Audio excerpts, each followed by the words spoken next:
Our next speaker will be Rinor Ramli, and he will be talking about accelerating probabilistic inference on hypergraph algorithms using PGAS and Chapel.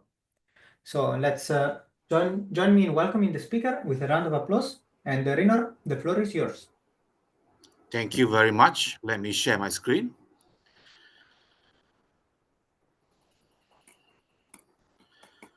All right, so allow me to introduce myself. My name is Rinor Ramli. I am from Malaysia. I am interested in researching about the applications of using PGAS in order to accelerate the probabilistic inference of hypergraph algorithms. So without further ado, let's begin. Allow me first to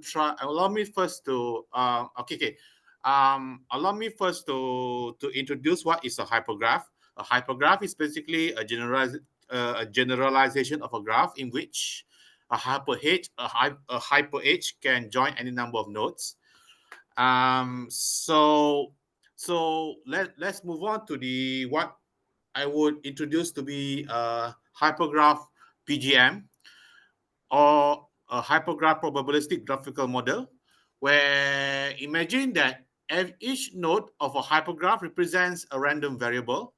A random variable could be something that has a distribution of for example, a binomial or a Gaussian.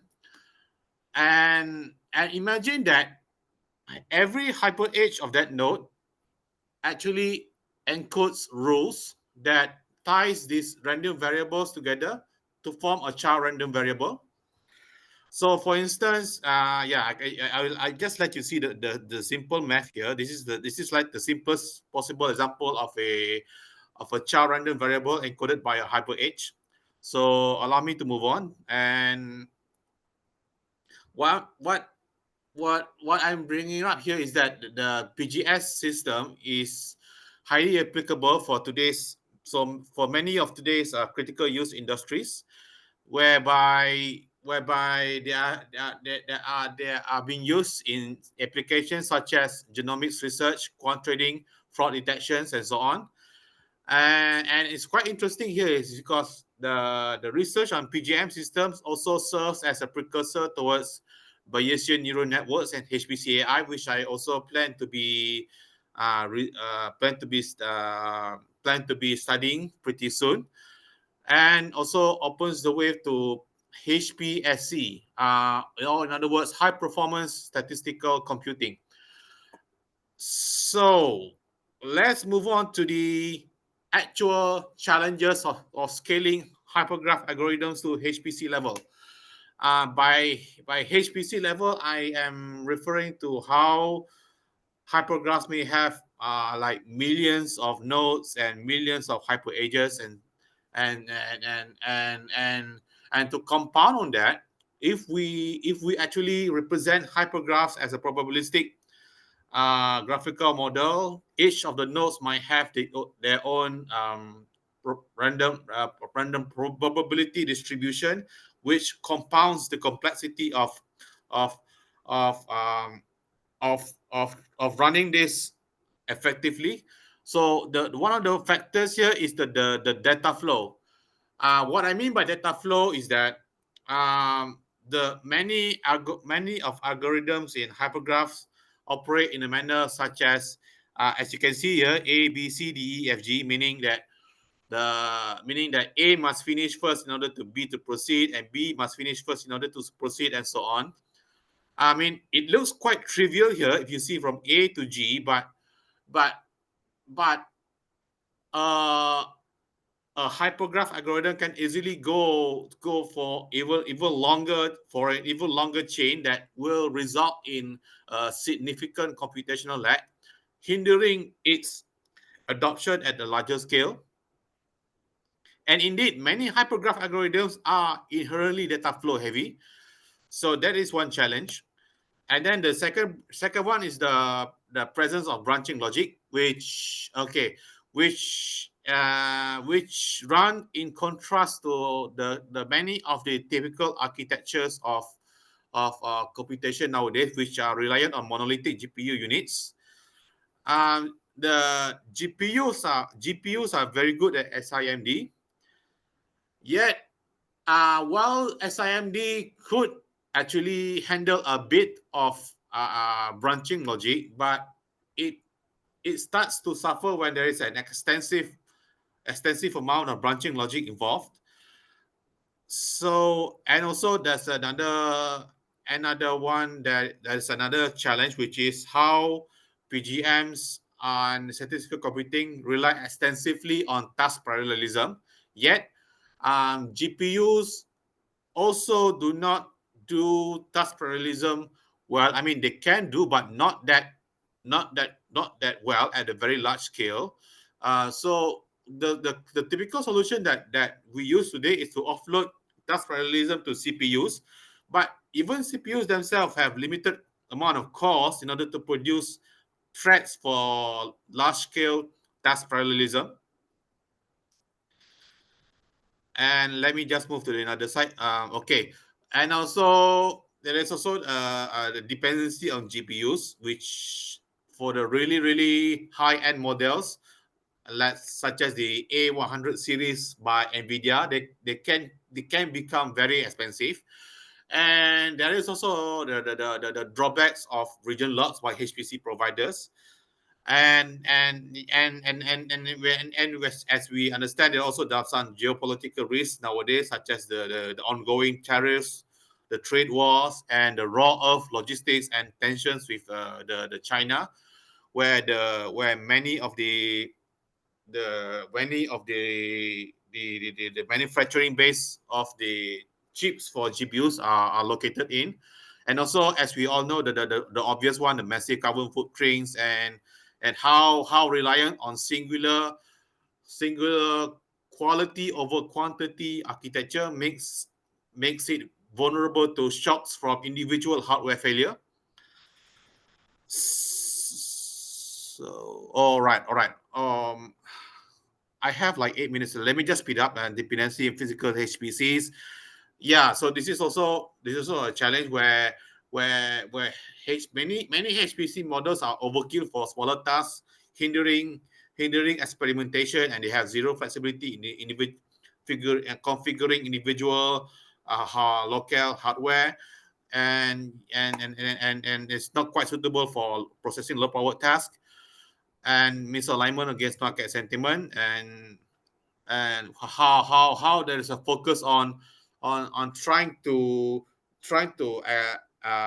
achieve the so-called exascale speed, but there is a misalignment in how end users actually want affordable, scalable applications, where speed is also very much welcome, but for the pragmatic purpose of reducing cost of usage.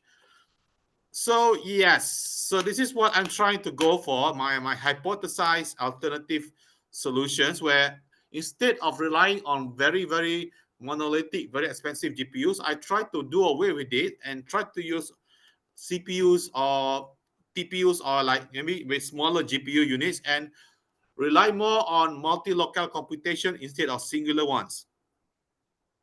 And also, I will try to move away from physical HPC to try to go for alternatives such as cloud computing, using Google Cloud or AWS or Oracle, where we set up a virtual HPC. We have a heterogeneous VMs. And most importantly, this is what I'm trying to really go for right now, is not to try to embrace raw speed ups as the end goal, but to embrace so-called superlinear acceleration, meaning that the acceleration will go beyond linear speed by utilizing certain tricks, which I will explain later. So this is my control for the control for my experiment, where I set up a hypergraph PGM and try to solve K-core decomposition on it. So let me just oh no, I have already 10 minutes. Wow, time flies so fast. I tried to speed up. I'm sorry. Yes, I have a lot to cover here. So we can just read it quickly here. So basically, what you can see here indeed, there is a lot of data flow here because there's a lot of doing this step and then doing this step and then doing this step and then doing this step and then doing this step and then doing this step. So you can see there is a data flow restriction here. And then there is a hypothesized methods for acceleration. This is where I personally coined LXT task parallelism, where in addition to splitting tasks across locales, we also further split tasks across the threads, which I'm very happy to find out that Chapel also does this, allows me to do this quite elegantly using the code, using the for all loops, call for all loops, locales, array, and so on. And yes, so we arrived to the how I would try to accelerate this method, because we have to use particles in order to solve this algorithm, because the underlying child random variables possess a very complex probability distribution that otherwise hinders the use of conjugates. But inevitably, most of the particles will be low performing. So this is a trick that I propose, which is to use particle pruning, where we eventually remove the lowest particle pruning, where we eventually remove the lowest performing particles. Again, Chapel allows me to do this very easily using domain resizing. And we move on to the and we move on to the okay this is we move on to the next slide, which is the next. Hold on.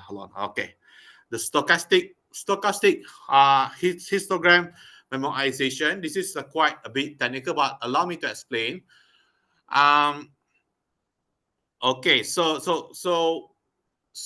the idea essentially is that I would store results of past observation into a kind of a memoization layer. And for now, I hypothesize that I store this past solution into a separate particle, which affects like an taxonomical random variable by itself. And I deliberately engineer the solution to fall into a narrow enough dimension to allow for predictable repeated outputs, and reduce it somewhat using sigmoid functions. So in order to do this, I need to delegate a locale to just handle the memoization, which again Chapel allows me to do this elegantly by just delegating locale 0 to do this.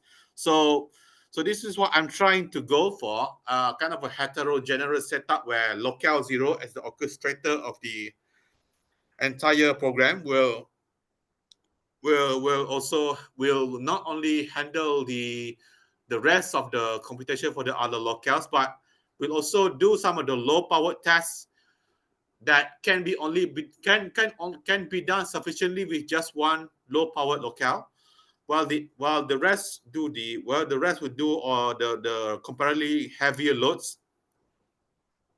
And the memoization will be used to trigger speculative execution. So this is where the memoized data will be used to generate speculative observations via random sampling. And this random sampling will actually bypass a lot of the data flow dependency change that we observed earlier.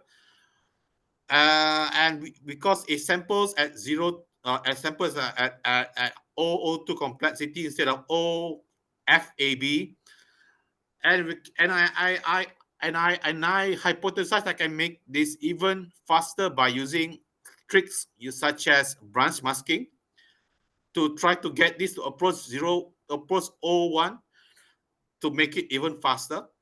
And And as a combination of particle pruning, memoization, and speculative execution, I hypothesize this will. I mean, sorry. I skip a bit. So yes.